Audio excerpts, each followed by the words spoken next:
आज हम लोग प्रश्नावली 3.1 के क्वेश्चन नंबर 3 को देखेंगे। आइए देखते हैं। 2 केजी सेब और 1 केजी अंगूर का मूल्य किसी दिन 160 रुपया थी। एक महीने बाद 4 केजी सेब और 2 केजी अंगूर का मूल्य 300 रुपया हो जाता है। यानी पहले कभी देखा गया तो 2 केजी सेब और 1 केजी अंगूर का मूल्य 160 रुपया था।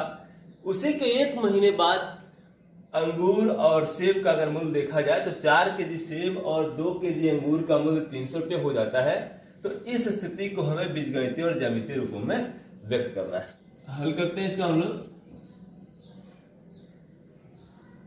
माना कि 1 केजी सेब का मूल्य x रुपया है तथा 1 केजी अंगूर का मूल्य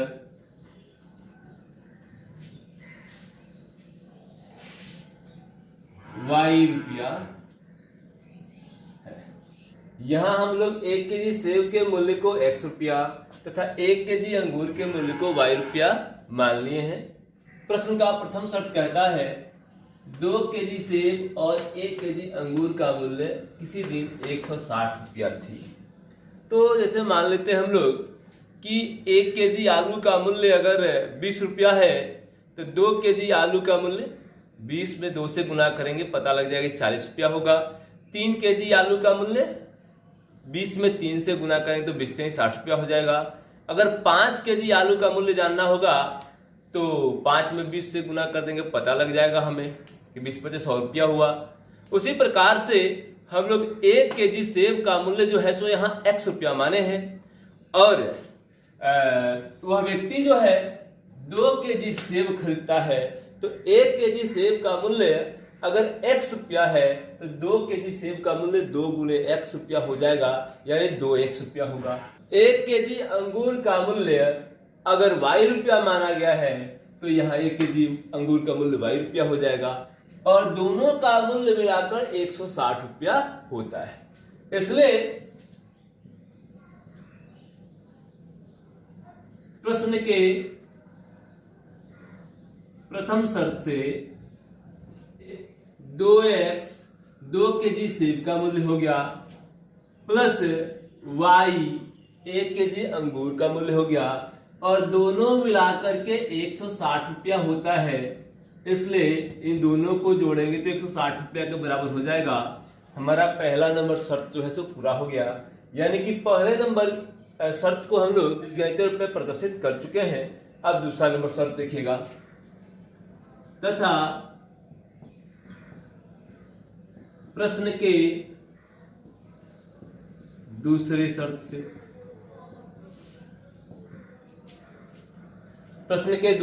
से दूसरा शर्त कह रहा है कि 4 केजी सेब और 2 केजी अंगूर का मूल्य 300 रुपया हो जाता है। तो 1 केजी सेब का मूल्य जो है सो हम लोग x रुपया माने हैं तो 4 केजी सेब का मूल्य जो है 4 गुने x यानी 4x रुपया हो जाएगा और 2 केजी अंगूर का मूल्य जो है 2 गुने y अर्थात 2y रुपया हो जाएगा और कुल इनका योगफल अर्थात 4 केजी सेब और 2 केजी अंगूर का मूल्य जो है वह 300 रुपया है। इसलिए दोनों का योगफल कितना हो जाएगा 300 रुपया हो जाएगा। यह समीकरण नंबर 2 हो गया। तो इस प्रकार से इस क्वेश्चन को हम लोग यहाँ पे बीजगणितीय रूप में प्रदर्शित कर दिए हैं। अब इसे ज्यामितीय रूप में हमें प्रदर्शित करना है। आइए देखते हैं। जैसा कि हम लोग जानते हैं कि 2 चर वाले रैखिक समीकरण का अगर ग्राफीय प्रदर्शन करना है, उसका ज्यामितीय प्रदर्शन करना है तो हमें उसके हलों की सारणी ज्ञात करनी रहती है और कम से कम 2 हल ज्ञात करने पड़ते हैं, क्योंकि किसी रेखा के निरूपण के लिए किसी रेखा को दर्शाने के लिए उस रेखा पर के कम से कम 2 बिंदुओं की जानकारी अगर हो तो हम उस रेखा को आसानी से दर्शा सकते हैं। इसलिए हम लोग यहाँ पे दोनों में से प्रत्येक का 2-2 हल ज्ञात करेंगे और हल ज्ञात करके तब उसे हम लोग ग्राफ पेपर पर दर्शाएंगे। आइए देखते हैं। पहले समीकरण 1 को देखते हैं हम लोग। y का मान ज्ञात कर लेते हैं। इसलिए y इज इक्वल टू 160 घटाओ 2x हो जाएगा। और हम लोग इसके लिए हलों की सारणी तैयार कर लेंगे।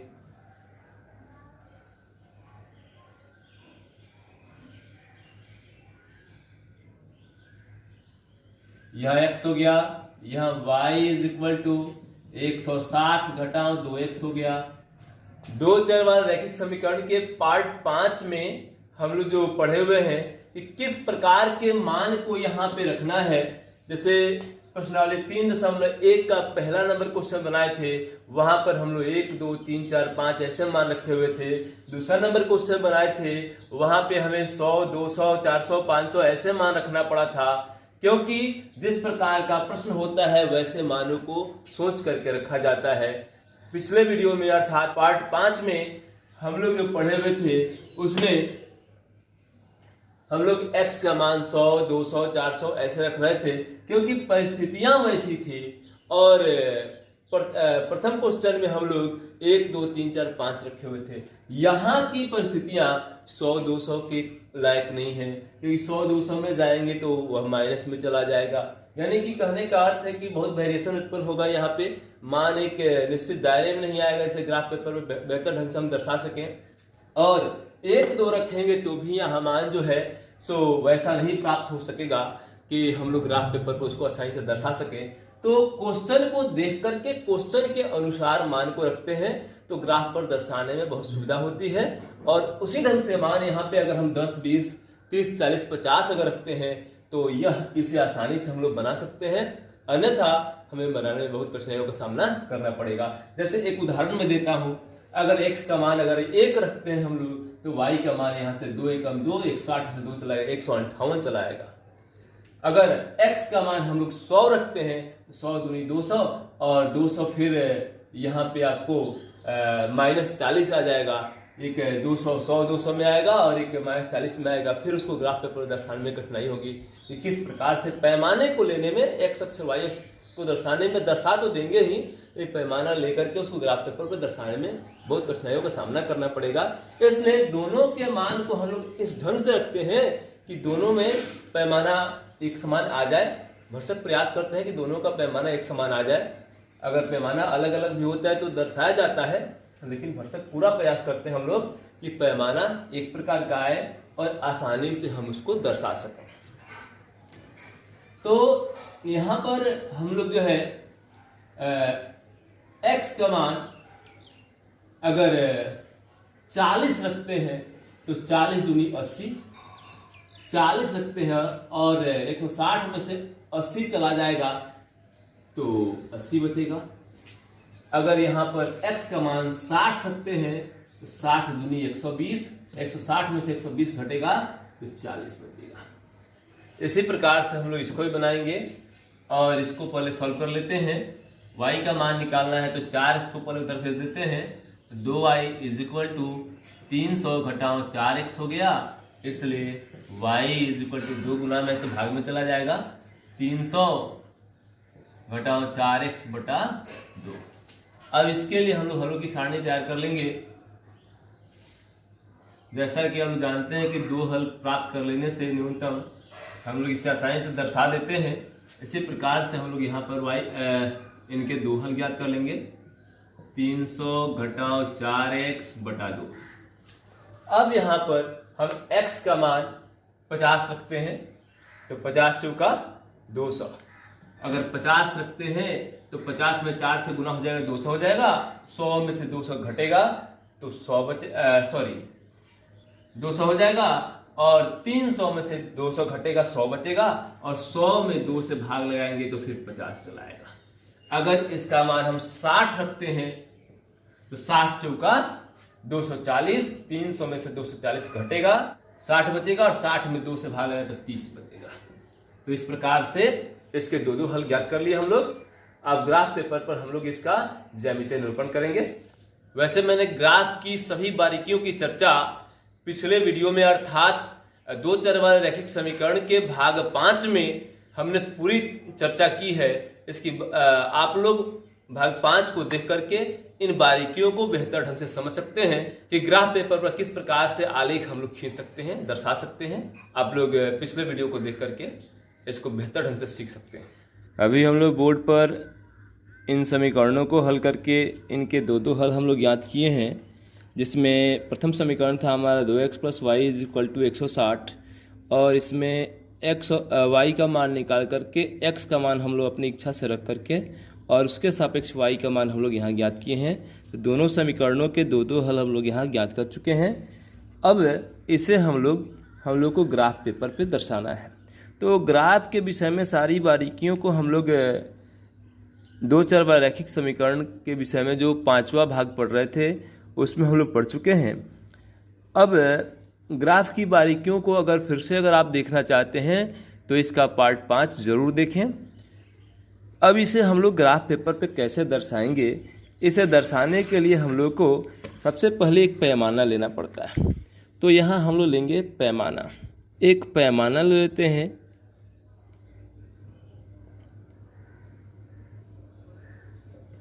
अब पैमाना अर्थात स्केल। अब किस स्केल के आधार पर हम यहाँ ग्राफ पर यानी एक एकक को कितने से दर्शाएंगे, इसी को दर्शाने के लिए पैमाना लेना आवश्यक है। यहाँ हम लोग देख रहे हैं कि यहाँ दोनों समीकरणों में x का अधिकतम मान 60 है और y का अधिकतम मान 80 है। तो इसे हम लोग दर्शाने के लिए ग्राफ पेपर पर हमें यहाँ एक इकाई बराबर हमें 10 मानना पड़ेगा, तब हम लोग इसे आसानी से दर्शा लेंगे। तो यहाँ पैमाना जो हम लोग लिए हैं, इस पैमाना में हम लोग एक इकाई बराबर 10 रुपया ले लेंगे, एक इकाई बराबर 10 रुपया, और इसे हम लोग आसानी से ग्राफ पेपर पर दर्शा देंगे। अब हमें यहाँ y को दर्शाने के लिए y पर अधिकतम मान 80 है, तो कम से कम y के लिए हमें यहाँ 8 लाइन की आवश्यकता है। तो 8 लाइन हमें y अक्ष में होने चाहिए कम से कम। आइए देखते हैं, y के लिए हम लोग 8 लाइन यहाँ लेंगे कम से कम, और अधिक से अधिक तो हमारे ऊपर निर्भर करता है कि हम कहाँ तक खींच लेते हैं।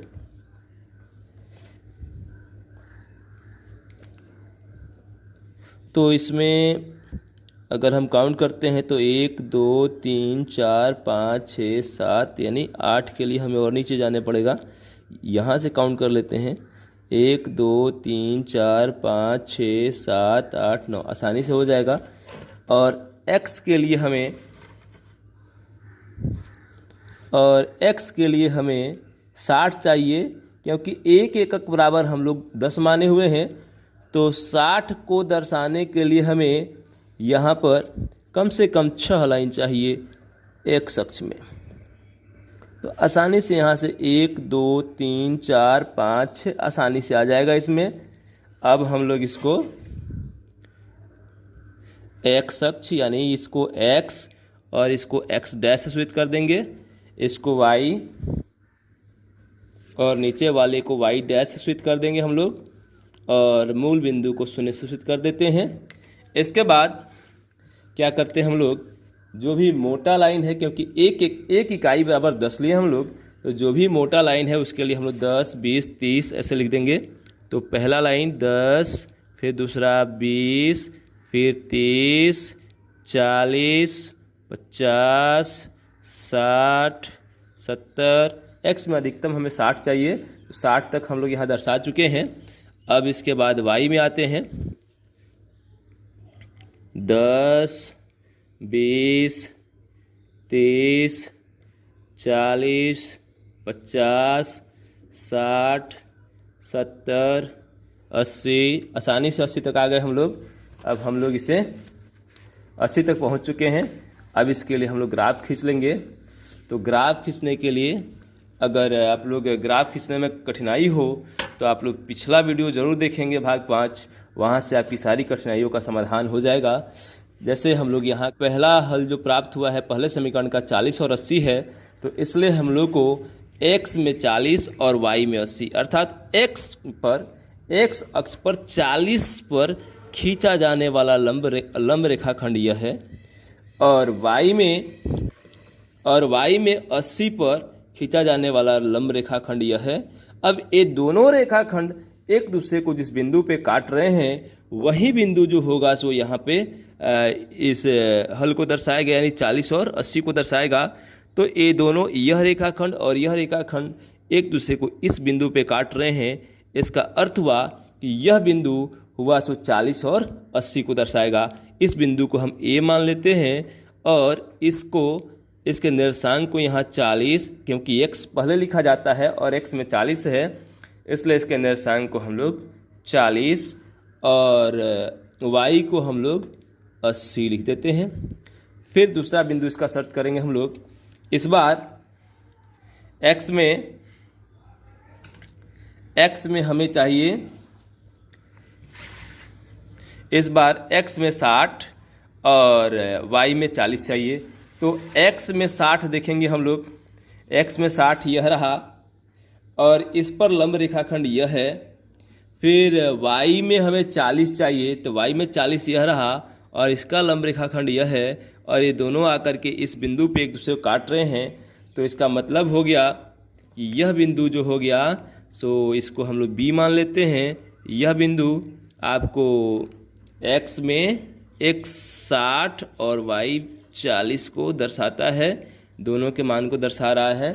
अब इसे हम लोग स्केल की सहायता से दोनों बिंदुओं को मिला देंगे और इनको मिला देने से हमारा यह ज्यामितीय निरूपण जो है सो पहले क्वेश्चन का, यानी पहले क्वेश्चन को हम लोग ज्यामितीय रूप में यहाँ दर्शा दिए।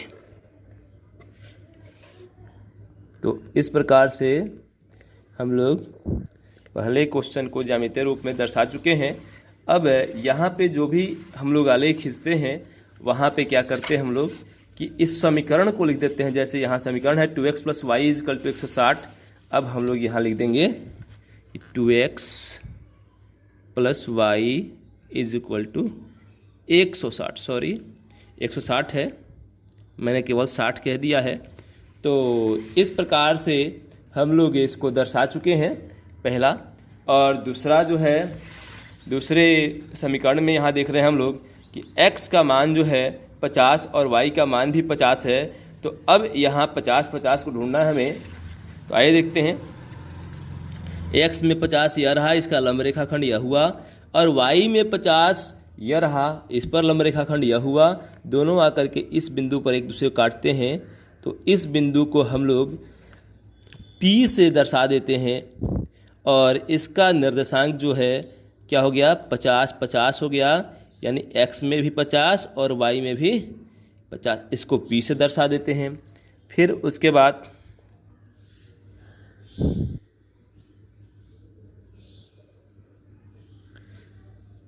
इसके बाद दूसरा बिंदु जो है, दूसरा बिंदु यहाँ 60 और 30 है, यानी x में 60 और y में 30।